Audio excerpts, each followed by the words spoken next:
hi, I'm Lana. I'll be talking to you about cloud standards. There are many out there, and as you can see, there's lots of frameworks out there, lots of standards, and standards are there designed to help. But in this day and age, there's too many standards. So, for instance, we've got cloud computing. A lot of them talk about the key message in every standard that's out there about cloud is what it is, what it isn't. Some of the service models, the types of clouds that you can have, where you can have them. So I suppose some of the other components of the cloud standards is they don't.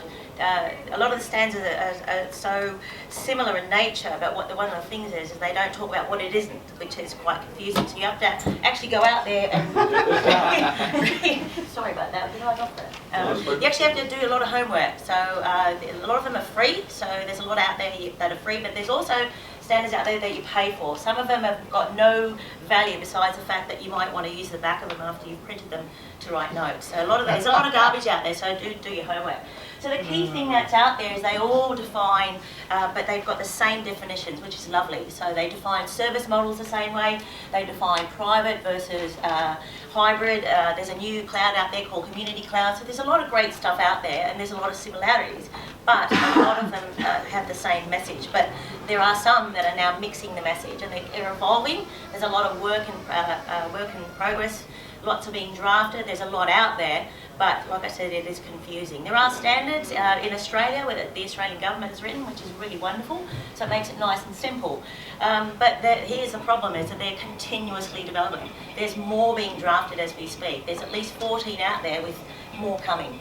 And here are some of the examples and some of the communities out there that are writing standards. So you've got the newest one that's been released is ISO 20000, but for 9. So it's the International ICIC standard. Talks about the types of cloud that are out there. Software, platform, infrastructure, etc., etc. They also define the public versus private and that sort of thing. There's a lot of definitions, and it talks about some of the great things, what it is, what it should be, that it should be scalable, agile, provide value, and be switched on and off, that sort of thing. It also defines a community, what a community cloud is, what is a public cloud, private cloud, the uses, and the fact that hybrid models are really I suppose the flavour of the month.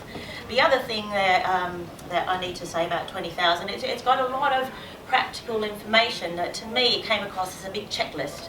I'm not necessarily sure it provides any real value, but have a look at it. There are so many out there, and here's some examples. So ISO 27000 has got a lot of information about cloud from a security perspective.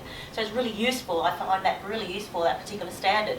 And here are some other ones that are out there as well. So there's one about architecture, definition and vocab documents. So they're talking about a common language. So all this is available to you, but as I mentioned, you've got to pay for it.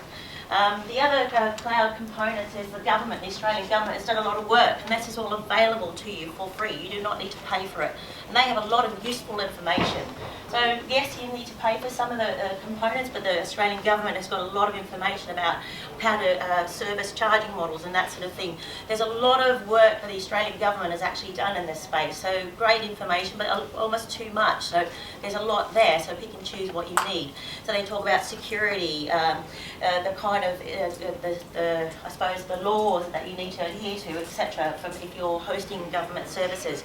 NIST, on the other hand, they've actually got a global community, and they provide a lot of information for free on the web. You can actually join the community. You just need to sign up, and there's information about architecture, common language, the do's and don'ts and the tricks. So yes, there are lots of great clouds out there, but there's almost too much. So you've got ISO 17788, you've got NIST, you've got the Australian government. What I would say is don't just look at the one standard. Don't put all your eggs in the one basket. We all know that, but we quite commonly do that. So do your research, your homework, and have a look at the information out there. But talk to other people, potentially, who actually work in the standards area, and they might be able to give you some advice, or any of your consultants. But I think you really need to step back and think about, well, yes, there's a lot of guidelines about cloud, but why are you actually doing it? What's in it for the business? Do your planning, do your assessment. Should we go into the cloud? Are you going to potentially waste your money and actually spend more money? Are you better off staying on the CapEx versus OpEx component? So do your homework, that's key. We all know that. We learned that at school, and we need to continue doing that in our educational life. Thank you.